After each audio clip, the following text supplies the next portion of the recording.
আমাদের কথায় উঠবে, আমাদের কথায় বসবে, আমাদের কথায় গ্রেপ্তার হবে, আমাদের কথায় মামলা হবে, আমাদের কথায় পুলিশ 4 বেলা কান ধরে ওঠা বসা করবে। বাহ, কি সুন্দর আবদার! এই হচ্ছে তাদের রাষ্ট্র ব্যবস্থা। আর সেটা হচ্ছে কি জামাত ইসলাম।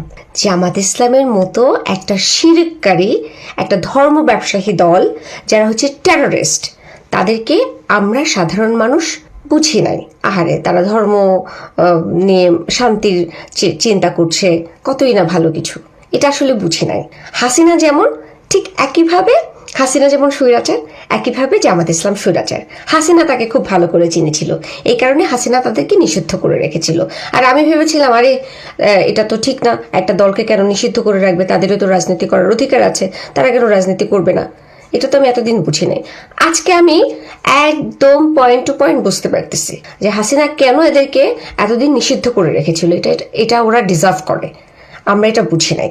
এটা হাসিনা যা করেছে ঠিকই করেছে। গাধাদের দল বুঝে না যে বাংলাদেশ একটা সমৃদ্ধ দেশ। সমৃদ্ধ বলতে আমরা কি বুঝি? সমস্ত ধর্ম গোত্র মিলেমিশে একাকার, সেজন্য আমরা সবাই ভাই ভাই বোন বোন।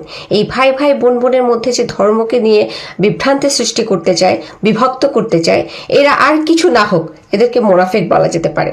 এবং এই জামাত ইসলাম যদি ক্ষমতায় আসে, তাহলে নারীদের কথা বাদই দিলাম, সাধারণ মানুষের কি